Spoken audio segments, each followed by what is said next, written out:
Salam jumpa sahabat wanita, saya berharap kabar Anda dan keluarga tetap baik dan sehat, bugar dan segar juga, dan siap menghadapi hari-hari di depan dengan penuh kegembiraan juga. Hari ini saya Aneka hadir lagi bersama Wanita Berpengharapan, dan saya ingin berbagi informasi tentang tanaman herbal, tanaman yang bermanfaat untuk turut menjaga kesehatan tubuh kita. Dan untuk menjaga kesehatan psikis kita, menjaga kesehatan iman kita, Ibu Eti Rahmawati akan hadir dengan pelajaran mengatasi kekecewaan. Selamat mengikuti.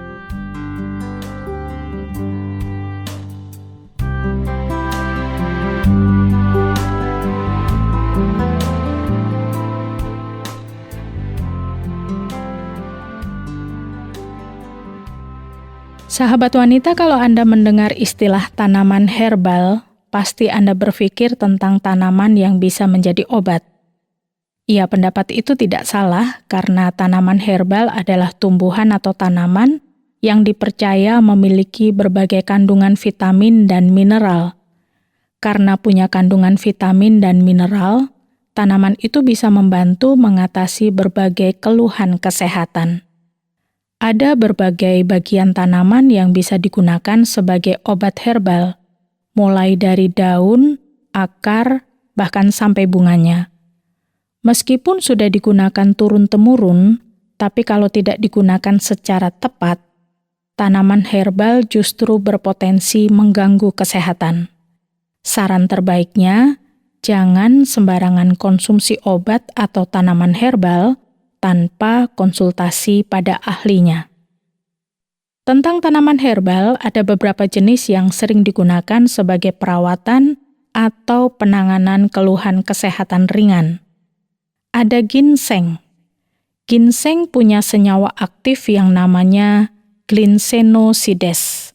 Ini adalah senyawa yang bersifat anti radang, anti kanker, dan antioksidan.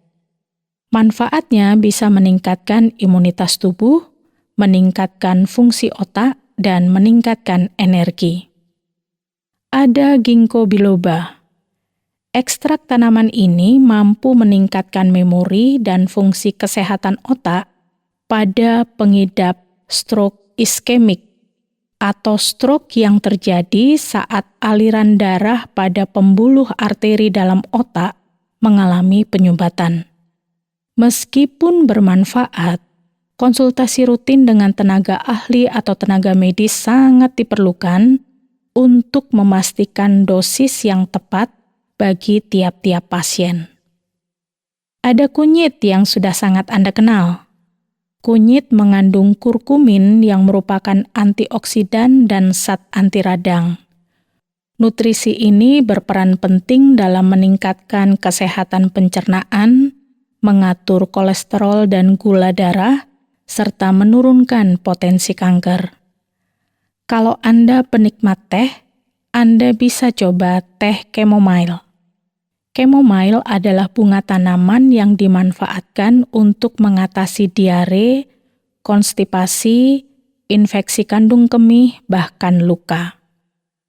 Ada juga lengkuas atau laos yang pasti sering Anda manfaatkan untuk masak-memasak. Lengkuas adalah tanaman herbal yang mengandung galangin, flavonoid, dan beta-sitosterol. Rempah ini juga mengandung nutrisi lain seperti zat besi, vitamin A dan C, karbohidrat, dan juga serat. Cara kerjanya berperan sebagai antioksidan.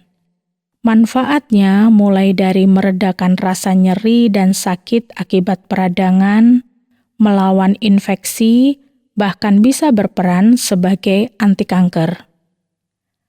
Ada juga jahe yang mungkin sering Anda manfaatkan sebagai minuman. Jahe mengandung banyak nutrisi penting seperti karbohidrat, serat, protein, mineral seperti zat besi dan potasium, dan juga vitamin C. Tanaman yang sering dipakai sebagai bumbu masakan ini efektif melancarkan sistem pencernaan. Kalau kencur, salah satu bahan utama masakan seblak dan pecel ini menjadi salah satu jenis tanaman herbal yang sering diolah sebagai jamu. Cita rasanya cukup manis dan punya sensasi sedikit pedas saat masuk ke dalam tubuh. Banyak juga yang memanfaatkan rempah herbal ini untuk mengatasi gangguan ringan di tenggorokan. Temulawak juga bisa Anda manfaatkan menjadi salah satu tanaman herbal yang berfungsi membantu mengatasi masalah pencernaan seperti kembung, sindrom iritasi usus, dan sakit lambung. Meskipun bermanfaat, mengkonsumsi temulawak dalam jumlah berlebihan justru bisa memicu iritasi lambung bahkan muntah. Kalau Anda selama ini memanfaatkan lidah buaya untuk mempercantik rambut saja, tidak ada salahnya Anda manfaatkan juga untuk kesehatan tubuh Anda. Lidah buaya mengandung vitamin dan mineral penting seperti magnesium, kalium, kalsium, mangan, vitamin A, C, dan juga E. Manfaatnya bisa meningkatkan kesehatan pencernaan dan juga bisa mengatasi jerawat. Daun mint bisa Anda manfaatkan juga, karena meskipun punya cita rasa sedikit pedas, tapi bisa melegakan nafas dan tenggorokan. Tanaman herbal ini berfungsi meredakan nyeri otot, mengatasi gangguan pencernaan dan rasa mual berlebihan. Kalau daun kemangi, daun yang sering dikonsumsi sebagai lalapan ini, efektif meredakan perut kembung, menambah nafsu makan, dan bisa mengobati luka ringan di kulit. Daun kemangi mengandung mineral penting seperti kalium, mangan, tembaga, dan magnesium. Rosemary juga tanaman herbal yang mengandung zat besi, kalsium, dan vitamin B6. Ada juga kandungan antioksidan yang mampu meningkatkan kekebalan dan sirkulasi darah dalam tubuh, serta bisa memperbaiki suasana hati. Ada juga daun ketumbar. Selain menjadi salah satu bumbu masakan, bisa Anda manfaatkan juga untuk kesehatan, karena mengandung protein, natrium, kalsium, zat besi, dan vitamin C. Tanaman herbal ini bermanfaat untuk menjaga kesehatan sistem pencernaan. Nutrisi di dalamnya bisa menghilangkan zat beracun di dalam organ pencernaan. Kalau daun sambiloto mungkin Anda pernah kenal namanya. Daun ini mengandung zat yang namanya Andrographolida, alkane, dan keton. Dan zat-zat ini bisa merangsang sistem kekebalan tubuh. Manfaatnya bisa mencegah paparan virus, mengatasi berbagai penyakit seperti radang tenggorokan dan amandel. Kalau Anda pernah dengar tanaman kumis kucing, mungkin Anda pernah juga memanfaatkannya kalau ada masalah dengan buang air kecil. Iya, kumis kucing mengandung senyawa minyak atsiri, polifenol, alkaloid, saponin, flavonoid, dan sinensetin. Iya, kumis kucing mengandung senyawa minyak atsiri, polifenol, alkaloid, saponin, flavonoid, dan sinensetin. Manfaatnya bisa menyembuhkan radang kandung kemih, asam urat, diabetes, dan juga gangguan ginjal. Jadi kalau Anda mau memanfaatkan beberapa tanaman yang menjadi tanaman herbal, Anda bisa mulai manfaatkan ginseng, ginkgo biloba, kunyit, chamomile, ada lengkuas, jahe, kencur, temulawak, lidah buaya, daun mint, daun kemangi, ada rosemary juga, ada daun ketumbar, daun sambiloto, dan juga kumis kucing. Ada berbagai jenis tanaman herbal yang memang bisa langsung dikonsumsi. Ada juga yang sudah diolah berbagai bentuk, seperti bubuk, kapsul, krim, ada juga yang dikeringkan, dicacah, bahkan dijadikan cairan. Obat herbal berbentuk kapsul biasanya bisa langsung dikonsumsi menggunakan air putih. Obat yang berbentuk cairan juga bisa langsung dikonsumsi.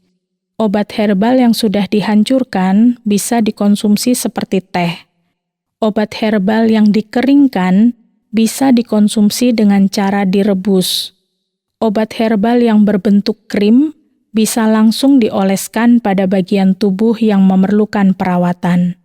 Obat herbal cair ada juga yang bisa digunakan untuk berendam menggunakan air hangat. Nah, berkaitan dengan tanaman herbal ini, hal pentingnya jangan mendiagnosa sendiri gangguan kesehatan yang Anda alami.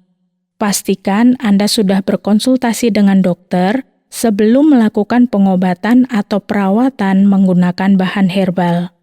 Pastikan juga Anda mengetahui informasi dan penjelasan mengenai bahan herbal yang akan digunakan, dan Anda mengikuti dosis atau cara konsumsi yang sesuai dengan keterangan yang diberikan atau atas saran dokter. Kalau Anda memutuskan untuk menggunakan bahan herbal sebagai pengobatan, jangan gunakan sebagai pengobatan utama, tapi gunakan sebagai perawatan pendukung saja.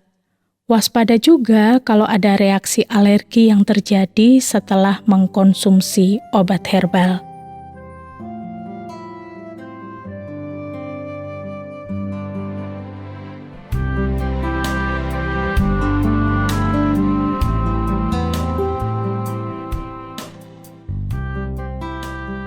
Sahabat wanita, ini informasi penting tentang tanaman herbal yang bisa dimanfaatkan untuk mengatasi gangguan kesehatan. Kalau untuk mengatasi kekecewaan, Ibu Eti Rahmawati punya informasinya untuk Anda. Selamat menyimaknya sesudah sebuah lagu berikut ini.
Sahabat, saya akan membacakan sebuah tulisan seorang istri yang kecewa melihat suaminya mencintai orang lain.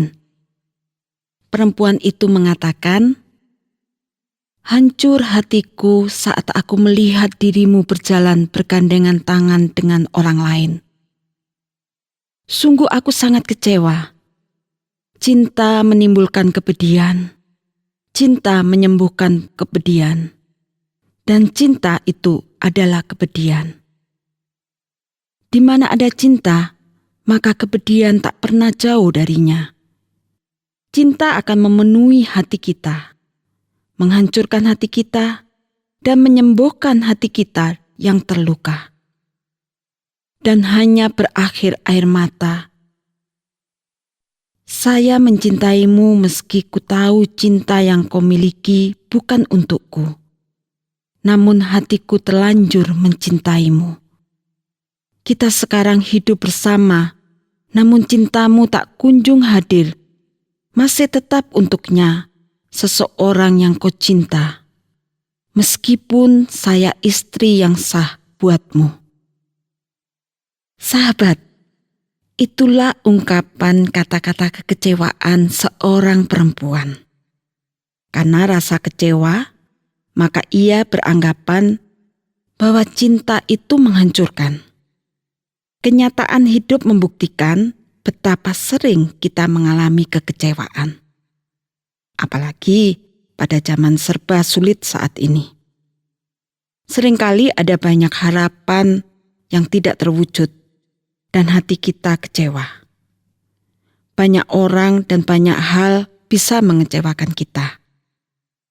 Bisa juga suami kita, anak-anak kita, tetangga kita, dan mungkin juga kita sering kecewa dengan pemerintah kita yang selalu menaikkan harga-harga kebutuhan pokok.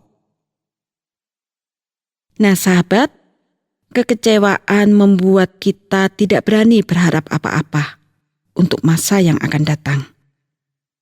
Kekecewaan juga membuat kita hilang kepercayaan kepada orang lain.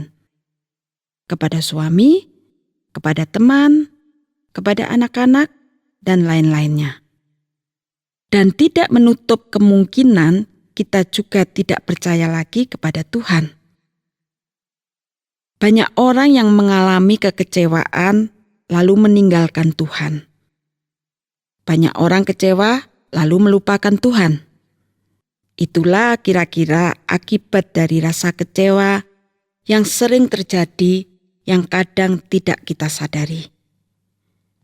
Dan tentu kita tidak menginginkan hal-hal itu terjadi atas hidup kita. Lalu bagaimana caranya mengatasi kekecewaan agar tidak menimbulkan akibat yang buruk? Sahabat, kita tahu bahwa kekecewaan pasti akan kita alami dalam hidup ini. Namun rasa kecewa tidak boleh kita biarkan. Karena bila kita biarkan dan kita kembangkan, maka rasa kecewa itu akan bertambah besar dan bisa mengakibatkan hilangnya harapan, hilangnya kepercayaan kita terhadap Tuhan.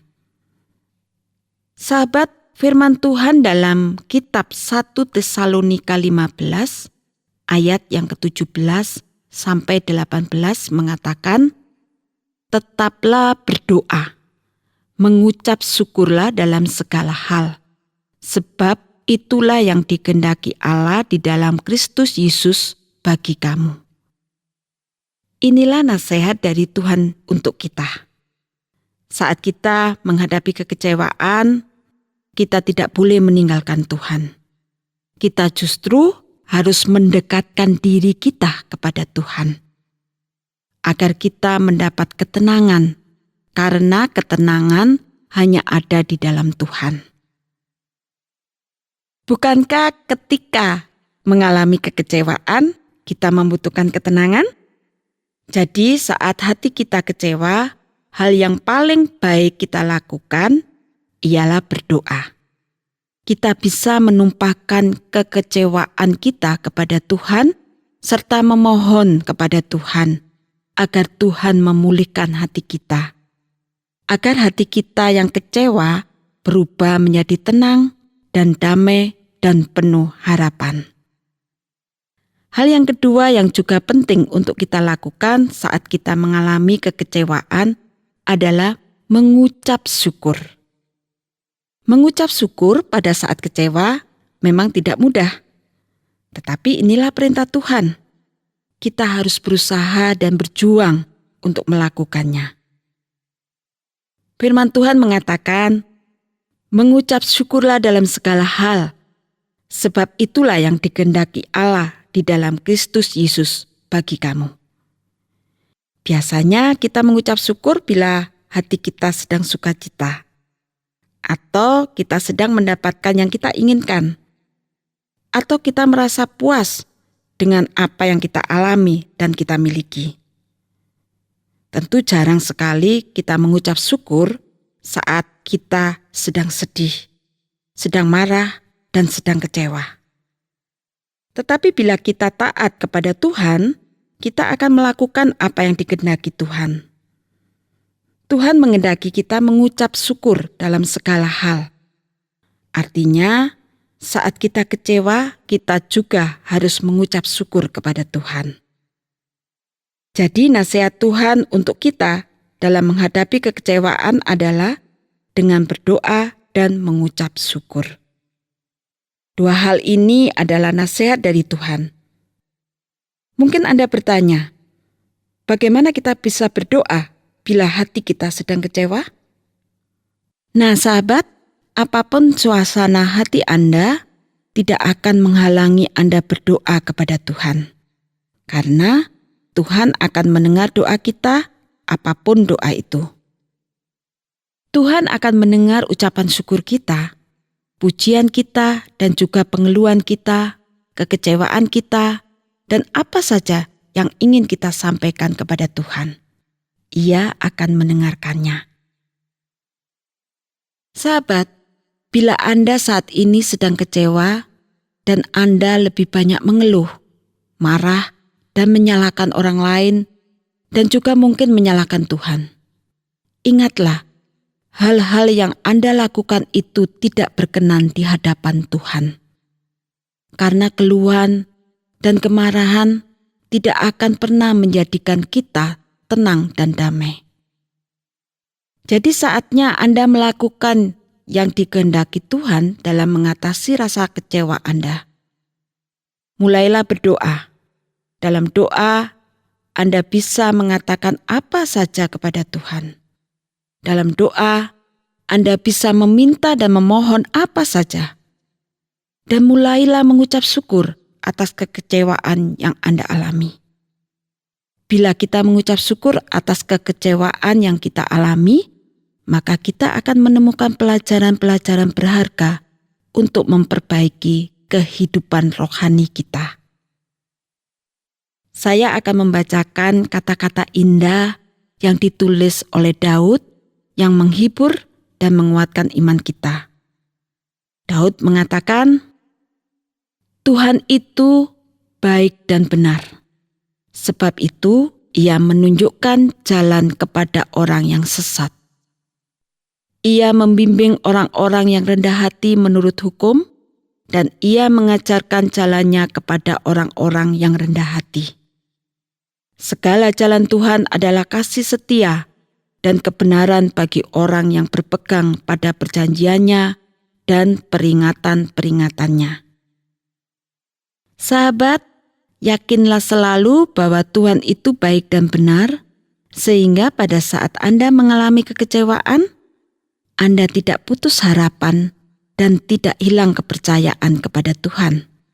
Sebaliknya, bila Anda dikecewakan, datanglah kepada Tuhan, mendekatlah kepadanya, karena hanya Tuhan yang mampu memberi ketenangan dan harapan. Amin.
Sahabat wanita, saya berharap semua informasi hari ini menolong Anda untuk mengatasi kesehatan sekaligus mengatasi kekecewaan. Kalau Anda punya pertanyaan atau mau menanggapi acara ini atau ingin berbagi pengalaman hidup, silakan kirimkan kepada kami, Wanita Berpengharapan, bisa melalui SMS atau WhatsApp di nomor 081 333 777 386. Sekali lagi di nomor 081 333 777 386. Saya Anneke mohon diri, sampai jumpa.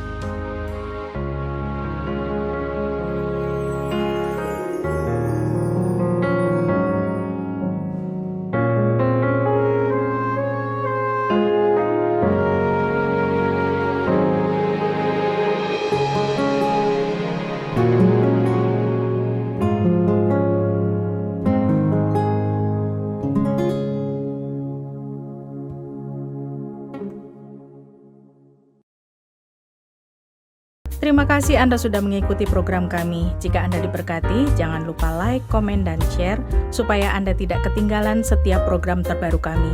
Jangan lupa juga untuk subscribe channelnya dan nyalakan loncengnya. Jika Anda ingin mendukung pelayanan kami, bisa melalui rekening kami berikut ini atau menghubungi kami di sini.